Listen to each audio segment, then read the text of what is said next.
Looking at the scholarship certificate in my hand, I blinked a few times. The surrounding sounds surged like tidal waves, overwhelming me. It took me a few seconds to process the cacophony, and then a few more seconds to comprehend the glaringly incongruous situation in front of me. The immense sense of detachment made everything feel unreal, as if I were dreaming and someone nudged my arm to wake me. Suddenly, I gasped for air, like a drowning person finally breaking through the water's surface. Across from me, Mr. Carter softly called my name, careful not to startle me. Behind him, the audience seats stretched upward, illuminated row by row under the bright stage lights. This scene, this exact moment, I had replayed countless times in my mind over the years. I knew exactly what would happen next.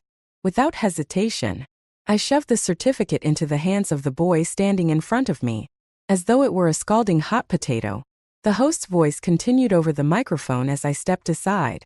That was the moment I realized I had been reborn. In my past life, I was Emma Taylor, the only daughter of the wealthiest family in Riverdale. But I severed ties with my family for my boyfriend, Noah Reed, who was 2 years younger than me. After we got married, I became pregnant not long after and gave up my career entirely. Noah was busy building his startup at the time and often disappeared for 10 days or more without coming home. We argued multiple times because of this, but the more I complained, the less often he came home. When our first child was born, I experienced a difficult labor that nearly took my life. As I was wheeled out of the delivery room, Noah held my hand, crying as he thanked me for everything I had done. That one sentence melted all the resentment I had accumulated over the past 10 months. After the baby arrived, Noah truly tried to be a good father. He personally fed the baby and changed diapers. And for a brief time, I felt my sacrifices had been worth it. But the peace didn't last long. When our child was 3, I became pregnant again, this time with twins, a boy and a girl. Around the same time, Noah's company faced a major crisis and was on the verge of bankruptcy. He asked me to go back and seek financial help from my father. First, I refused, but as I watched him grow more and more haggard, I couldn't bear to see him like that and eventually gave in. With my father's help, Noah's company survived, and my relationship with my family gradually mended. 36. My father fell seriously ill. Before passing, he entrusted the family company to Noah and me. Since I wasn't skilled at managing a business, I handed everything over to Noah and focused on raising our children.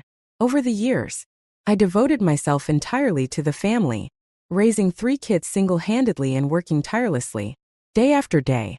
By the time I reached my 40s, my health had deteriorated significantly from overwork. At 53, I suffered a fall that landed me in the hospital, where I stayed for the rest of my life. In the beginning, Noah and the kids visited me often, but as my condition worsened, their visits became less frequent. My youngest son started mentioning someone named Aunt Lily more and more. Eventually, Noah and the kids openly urged me to agree to a divorce. "Mom," my son said, "you've had Dad to yourself his whole life. It's time to let him be happy with Aunt Lily.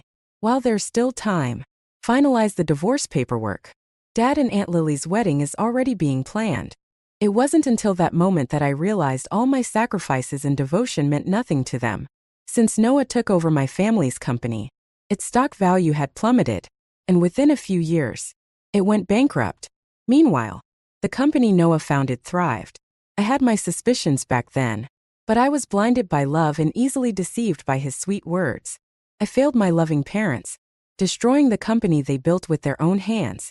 Worse, I failed myself, giving up my entire life for someone who ultimately discarded me. In the end, I was left with nothing but regret and resentment, lying helpless in that hospital bed, unable to do anything but cling to life. When I refused to agree to the divorce, they cut off my hospital funding. One by one, the machines that kept me alive were disconnected. Breathing became increasingly difficult.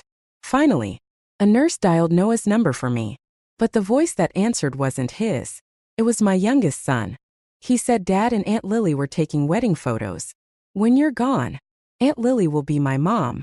It felt like a massive hand had clenched my heart, draining all the strength from my body. Then, a sharp beeping noise brought me back to the present. In the hotel lobby, school officials surrounded me as they ushered me toward a nearby venue. This scholarship is truly a lifesaver. That first-place kid is incredibly talented. Although he's a physics major, he's excellent in math and computer science too. His family's circumstances are tragic. Both parents passed away. He works part-time during the day and often sleeps in the lab at night. Yet he still maintains top grades. Without this scholarship, he was planning to drop out. Earlier this year, my grandfather had decided to establish a dedicated scholarship at his alma mater for students who displayed exceptional talent in specific fields. For its inaugural presentation, he had intended to come in person, but 2 days ago, he twisted his ankle playing tennis with an old friend. So, he sent me in his place, which was why I was here today. I nodded. The Taylor Group has several other educational aid programs. If he qualifies, he can apply for those as well. As we exited the campus gates, we passed by a narrow alley. I glanced into it, and the school official quickly explained, "Those are houses built 50 or 60 years ago. Only a few elderly residents still live there." I nodded in acknowledgement, but I wasn't really interested in the alley itself. It was the figure deep within it that caught my attention. In my previous life, it was at this exact moment that I had wandered into the alley. Intrigued by the school official's description, that was when I found Noah Reed lying in a pool of blood. My foolish compassion led me to rush him to the hospital, covering his medical expenses and frequently visiting him. That one decision derailed my entire life. This time, I wouldn't make the same mistake. Without hesitation, I quickened my pace and walked past the alley. As for Noah, our lives were worlds apart, and without that fateful encounter, we never would have crossed paths. Whether he lived or died now was simply his fate. The realization that avoiding a lifetime of misfortune required nothing more than walking past the alley sent a thrill through my entire body. The next day, I visited my father's company. In my past life, I had never taken an interest in his work, and I had even severed ties with him for Noah. Ultimately, I handed over the company my father built from scratch to someone else. This time, I wouldn't just ensure my father lived a long and healthy life. I would protect his company as well. As I approached the office, I heard him yelling at someone. Pushing open the door, I saw the planning department manager looking pale, while my father, leaning on his injured leg, appeared ready to stand up in anger. I gestured for the manager to leave, and he scurried out gratefully. "What happened? Weren't you just saying a few days ago that he was the backbone of the company?" Seeing me, my father toned down his anger. "What else? A proposal we submitted a few days ago was stolen by a small, newly established company. They've already launched it first." I walked over and started massaging his shoulders. Ever since I was a child, he had spent long hours hunched over his desk, which left him with chronic ailments. His right shoulder, in particular, always ached on rainy days. Back then, he would brush it off, saying the doctors exaggerated the issue and it wasn't that bad. It wasn't until I ended up bedridden, my own joints feeling like drills were boring into them, that I finally understood how clueless and immature I had been. He turned his head slightly and patted me on the arm with a warm smile. Well, my little coat isn't letting in the cold today. Looks like it's been upgraded to a quilted coat." He smiled and shook his head. "How could it have been stolen? Was there a data leak? Did you call the police?" "We did, but there's no evidence. None of the company's internal employees leaked anything, and there's no sign of a data breach either. It's as if the information appeared out of thin air." "That is strange. What's the name of the new company?" "It's called Horizon Ventures." "Yes, that's the name." Hearing it, a string in my heart snapped. Panic flickered in my chest, and my hands momentarily lost their steadiness. My father noticed and let out a soft sound of concern. Turning to look at me, he asked, "What's wrong? Do you know them?" I lowered my gaze, anger rising in my eyes. Know them? I knew them far too well. In my previous life, the company Noah Reed founded was also called Horizon Ventures. Back then, I didn't understand why he chose that name. When I asked, he said Horizon symbolized hope and growth, and the Ventures part reflected the idea of navigating the chaotic business world with sincerity and kindness. I believed him and even admired the sentiment behind it. But as I lay bedridden years later, I finally pieced it all together. After overhearing my children mention it repeatedly, I realized the truth. Horizon was a combination of Noah Reed and Lily Zhou's names. From the very start, I was nothing more than a fool in their game. By all accounts, Noah didn't establish Horizon Ventures until years after he secured an investment from my father. How could it possibly exist already? Dad, when did this company appear? Just a few days ago, he answered without hesitation. It came out of nowhere. Is it big? Not really. Seems like a small startup. But they're fast. Lightning fast. I clenched my fists. Noah must have been reborn too. And earlier than me.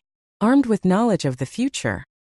He used it to gain the upper hand and seize opportunities that hadn't yet emerged. If my guess was correct, he wouldn't stop here.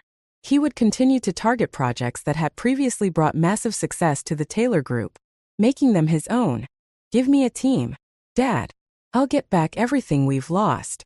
If Noah could seize opportunities, why couldn't I? No one would expect the first confrontation between us in this life to take place in the business world. Compared to him, my advantage lay in the fact that these projects originated from the Taylor Group. The technologies and ideas behind them were developed by people who were still working for us. Noah, on the other hand, had the experience of running a massive company with thousands of employees in our previous life. He was more seasoned, more ruthless, but ultimately, he was in the open while I operated from the shadows, giving me a significant edge. 2 days later, at 2 a.m., the office lights were still blazing. I pulled my eyes away from the computer screen and glanced around. Not a single person had left. Thank you, everyone. That's enough for today. Go home and get some rest. It's no trouble, Miss Taylor. Someone replied cheerfully. We're not tired. The project isn't so urgent that you should sacrifice your health. You're all still young. If you burn out your bodies now, how will you cope later? A younger employee laughed. Miss Taylor, you're younger than I am. Yet you talk like my mom. Who's to say she's not? Another quipped. And the room burst into laughter. Being a mom for so long, I couldn't seem to shake the habit of worrying about others. Calling me mom won't get you a raise. Flattery won't work either. $10,000 in bonuses is already very generous. Across the industry, few companies can offer that. Bonuses are meant to motivate you to work harder, not to make you work yourself to death. Go home and rest. Miss Taylor, just let us do our thing. With that much money right in front of us, how can we not be tempted? I already bragged to my mom about it. If something goes wrong, I won't be able to face her this year. Exactly. And we know our limits. If we really get tired, we'll take a break. Seeing their determined and confident expressions, I finally gave up nagging. The buzz of energy in the room was infectious, making my own blood surge with excitement. It had been so long since I felt this kind of vitality, this sense of control over my body. Taking a deep breath, I sat back down at my desk. There were still so many projects to complete, and I was the only one who knew how they were supposed to look. Only I could bring them to fruition. At 9 a.m., a knock on the office door pulled me out of my work. I wiped the drool from the corner of my mouth and lifted my head from the desk. Miss Taylor, the candidates Principal Wong recommended have arrived. They're waiting in the conference room. Although our project team already had a lot of members, most were handling the core work. We still needed people to take care of the smaller tasks. However, we had already reassigned so many employees from other departments that further reallocation would disrupt the rest of the company. Recruiting openly could also draw Noah Reed's attention, which I wanted to avoid. Thankfully, I had met Principal Wong during the scholarship ceremony and asked him to recommend a few students. After quickly rubbing at the dark circles under my eyes, I walked into the conference room. 5 people sat on the sofa, all familiar faces from the scholarship event. The most formally dressed of them was the first-place student, the same young man I saw when I first came back to this life. The school leadership had mentioned that his family faced difficulties, and his life was anything but easy. I got straight to the point. We're currently rushing to meet deadlines. The work will be demanding, with little rest time. Overtime is guaranteed, and you won't get weekends off. The tasks themselves aren't technical, more like assisting roles, but they must be done with precision, with minimal errors. First, you need to consider if your physical condition can handle it. Second, think about how this will affect your family and your schoolwork. If you agree, you'll stay here for the next half month. The pay is $15,000 for the 2 weeks, with additional bonuses for exceptional work. There's also a chance for a permanent position. Few accept. We'll sign the contract now. The group exchanged hesitant glances, clearly tempted but unsure. After a while, it was the first-place student who nodded first. I'll do it. The others quickly followed suit. As I collected the signed contracts, my eyes landed on the name of the first student, Chase Song. He stood abruptly after signing, his posture straight and confident. I couldn't help but take another look at him. In my previous life, my youngest son was named Chase Reed. Noah Reed's and my child. The coincidence stirred complicated feelings within me. Was it purely chance? Or was there something deeper at play? After all, if both Noah and I could come back to life, stranger things weren't entirely impossible. I smiled. It's a good name. Work hard. Half a month later, on the originally scheduled release date for the new product, I stood on the stage, delivering a detailed presentation about the latest innovations from Taylor Group. Not only had we moved up the release date by an entire year, but we were also unveiling 3 flagship products simultaneously. During the press Q&A at the end of the conference, a reporter asked, "Miss Taylor, you've never been involved in the company's operations before. Why did you suddenly launch so many products at once? Are you trying to prove something?" I smiled faintly. Our employees are incredibly talented. Since the opportunity arose, why wouldn't I seize it? Another reporter followed up. The products released today look quite different from the concept images we've seen before. Was there an issue? There were indeed some challenges, I admitted. The designs for our products' exteriors and parts of their internal features were preemptively released half a month ago. That coincidence disrupted our original plans. However, thanks to our outstanding team, they not only overcame the obstacles but also created something even better. I want to extend my heartfelt gratitude to them. The questions kept coming, but as I glanced into the corner of the room, I spotted Noah Reed. The moment our eyes met, I knew he had returned, and he had figured out my secret. Standing next to him was a woman in a white dress who nudged his arm. He immediately turned to her with a doting smile. That must be Lily Zhou, the woman I had heard so much about. After the conference, I left through the backstage exit, heading toward the parking lot. Just as I reached my car, someone stopped me. "It's been a while, Emma," Noah said, his voice steady. "Indeed, it has been a while," I replied. Noah was wearing a cheap, ill-fitted suit that looked like it cost no more than $100. In stark contrast, the woman beside him was dressed in a pristine white Dior dress, paired with an elegant blouse worth a fortune. The jewelry she wore screamed luxury.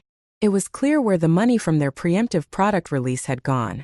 The sight reminded me of my former self, trapped in an endless cycle of housework in a cramped little home. While Noah's business thrived, the control of the money was never in my hands. All I had was a second-hand car he had discarded, used solely for shuttling our kids around. Every penny I spent had to be accounted for like I was running a company's budget. Good tea, fine snacks, and detailed monthly expense reports were always prepared for him. Not that he ever read them. He was too busy with work to care. But he relished the feeling of having control over everything.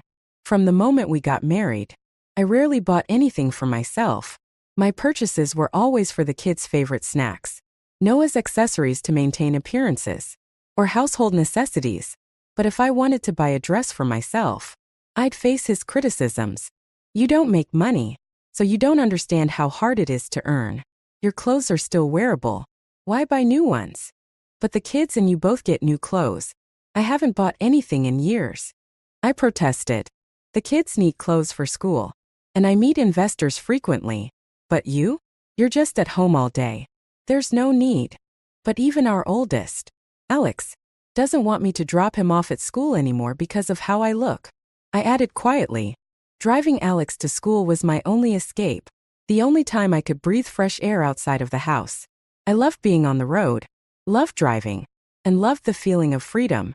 Noah glanced up from his papers with indifference. "Then just don't go. He's old enough to get to school on his own. It's about time he went to and from school on his own. That doesn't work. I can have the driver pick him up." With a casual remark, Noah Reid stripped me of my only time to get fresh air each day, and the chance to buy something as simple as a dress for myself.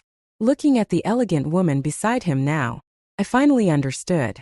When someone doesn't love you, they become miserly to the extreme, afraid to part with even a sliver of what belongs to them. Noah, do you know Miss Taylor?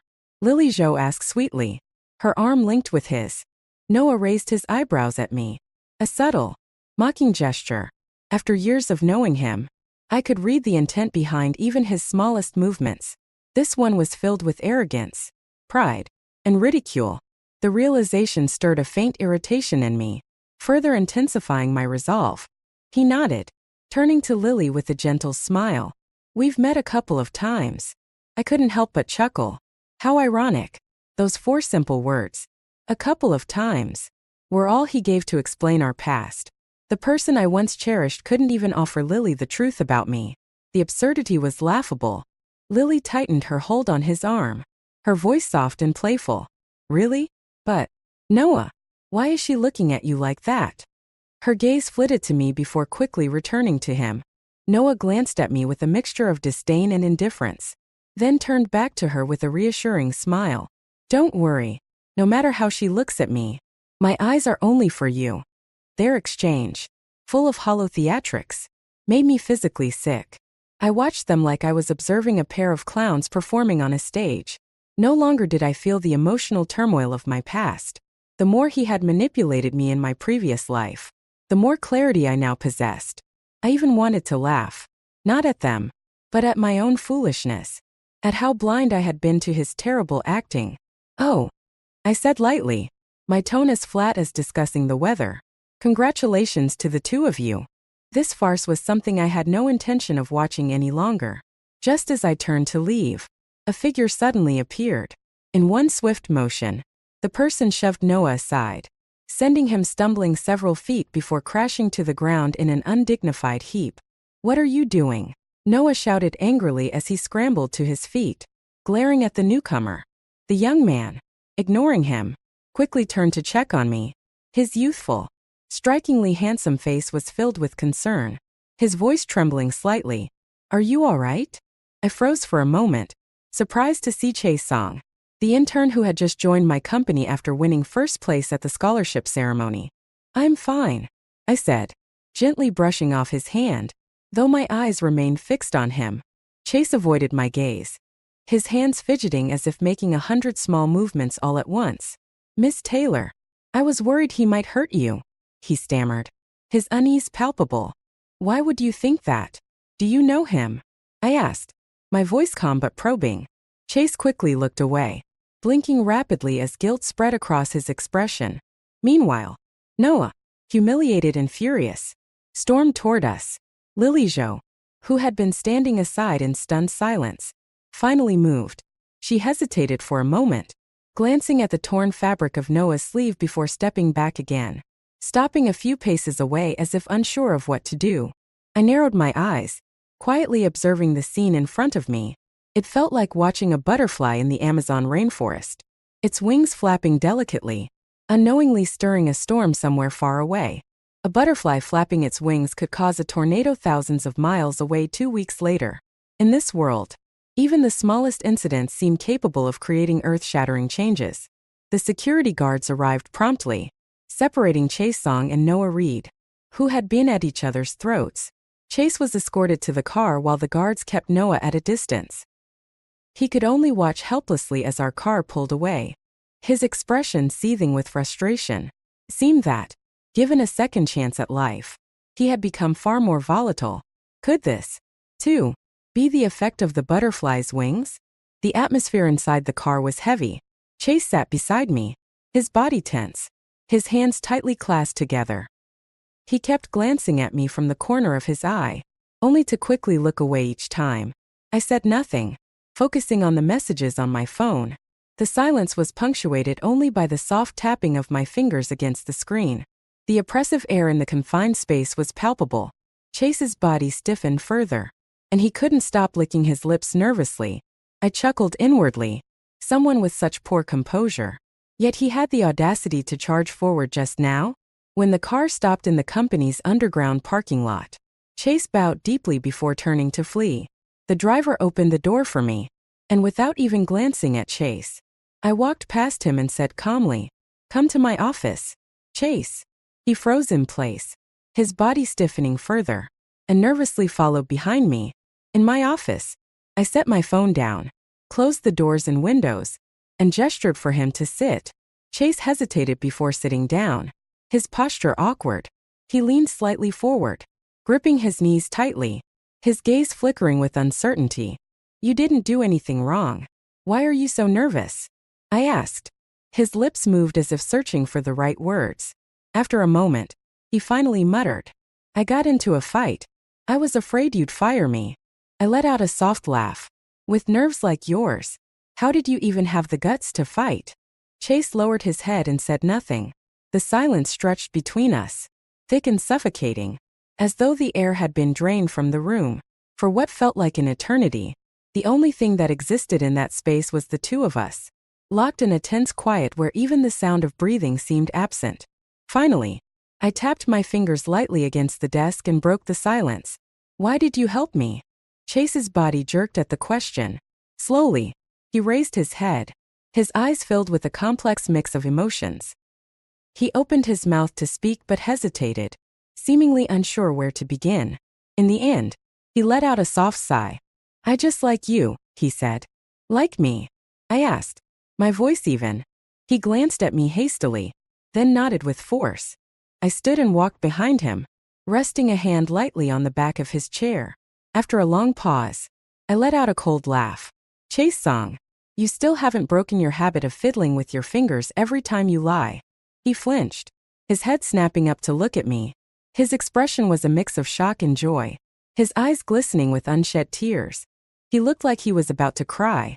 "Mom, stop," I interrupted, raising a hand to cut him off. "I'm a woman in my 20s.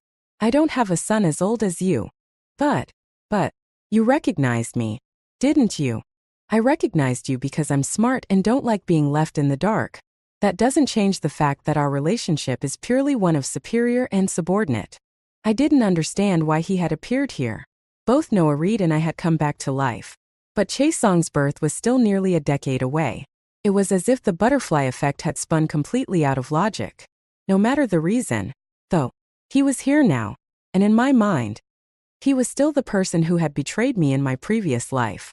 Even when it came to that last phone call, the one he answered with indifference. In my past life, I had doted on him, worried constantly because he had been the smallest of the twins, born several pounds lighter than his sister. I wasn't a perfect mother, but I was at least a passing one. Yet, in the end, he was the most enthusiastic about abandoning me. He'd even said, "Once you're gone, Aunt Lily will be my new mom." Those words shattered my heart. I didn't want to forgive him. "Mom, don't call me that," I snapped. His voice dropped, almost pleading. "I know the weaknesses of Noah Reed and Lily Jo. If I tell you, would you forgive me? You don't need to treat me like before. Just let me stay by your side. I'll be loyal and take care of you." I didn't agree but replied flatly, "Let's hear it." Then, he hesitated, his face twisting with indecision, but eventually, he began to speak. "When Noah was with you, he was still pining after his unattainable white moonlight from his youth. But even the white moonlight has her own secrets. Lily Jo's first love was a small-time actor. They broke up years ago because they didn't have money. After she got together with Noah, she used his money to support that actor in secret. The two of them are closer than you'd think." I shot him a sharp look. "Miss Taylor, I can even tell you the name of the actor. Would that be enough to tear them apart?" I nodded. It should be enough. But then I added, "Not that it's of any use to me." His eyes widened in surprise. I continued, "Why would I want to tear them apart? You've already said it yourself. Noah is just a cash cow. If he's willing to play the fool, why should I bother?" "Then, what are you planning to do?" he asked, still puzzled. "Why should I tell you? Who knows if you're secretly working for Noah?" "Mom, believe me, I know I was wrong. I'll be loyal to you from now on. I'll make it up to you." I let out a soft laugh, patting his shoulder. "Kid, there are too many people who want to be loyal to me right now. You're not at the top of that list. Now get out. I have work to do. Don't waste my time. His eyes shimmered with tears as he looked at me. In my past life, every time I scolded him, he'd put on that same pitiful expression. He was always good at playing the victim. But now, I wasn't his mother anymore. I waited, expecting Chase to relay what I'd said to Noah. But days passed, and nothing happened. It seemed Noah was getting bolder. He had stirred up quite a buzz by openly challenging Taylor Group, leveraging the attention to benefit himself. This was the perfect opportunity. I couldn't wait any longer. If Chase really chose to do nothing, then so be it. 3 days later, a news article quietly appeared in the corner of the financial news section. Horizon Ventures under investigation for tax evasion and fraud. Thanks to Noah Reed's recent loud and flashy provocations against Taylor Group, his company had been in the spotlight. Now, its rapid downfall garnered just as much attention. Even more intriguing was the fact that several of Horizon's core team members had apparently sensed the impending crisis and had already resigned before the investigation began. Of course, I orchestrated all of it. What's the point of merely tearing Noah and Lily Zhou apart? Noah's supposed deep love for Lily is nothing more than a performance. At his core, he's a narcissist who only loves himself. The only thing that truly matters to him is his pride. Horizon Ventures. Destroying his company was the only way to strike at what he valued most. Taking down a large company is difficult, but toppling a small startup sometimes only requires a little push. For instance, you can leverage public opinion, impose industry boycotts, or poach the few key players holding the company together. Noah's technical abilities have always been grossly overestimated. The real brains behind the technical aspects of Horizon Ventures was a college friend of his, a total tech fanatic with exceptional skills.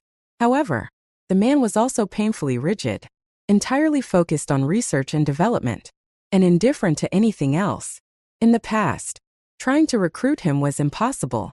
But recently, Noah had been risking everything to satisfy Lily Zhou's ever-growing material demands. He went so far as to manipulate company finances, misappropriating funds to cover her lavish spending. This left Horizon Ventures' accounts riddled with holes, creating tension between Noah and Lily. The company was in turmoil, its employees on edge. I took advantage of the chaos. On one hand, I reported their tax evasion and financial misconduct to the authorities, prompting an official investigation. On the other, I offered the technical genius an irresistible deal to jump ship to Taylor Group. With these two moves, Horizon Ventures, like a building that had lost its central pillars, began to collapse instantly. As I read the flood of negative reports about Horizon Ventures online, I felt no pity. I remembered my past life vividly, how Noah had deceived me, how I sacrificed everything for him, only to end up in ruins. Now, I was simply giving him a taste of his own medicine.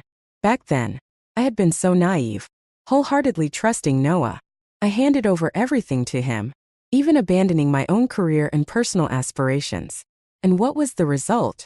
Behind my back, he and Lily schemed to exploit me, to steal my family's assets. This time, I vowed to make him experience the agony of losing everything.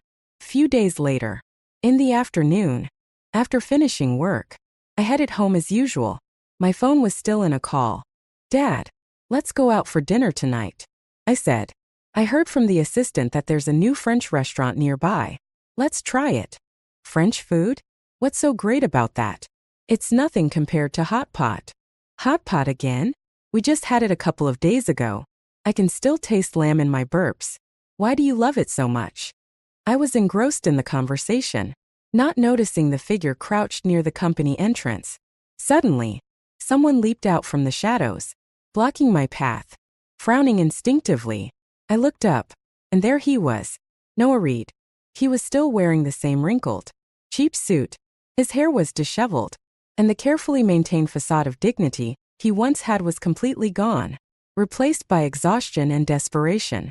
His eyes were frantic, filled with a mix of panic and urgency.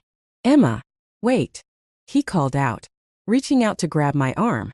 I shot him a cold glare, full of disgust, and yanked my arm free with force. Without breaking stride, I continued walking.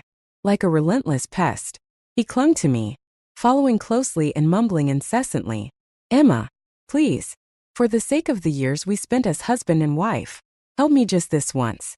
I have nowhere else to turn. Just lend me some money. Just enough to get through this. Hearing his pitiful pleas, I felt nothing but indifference.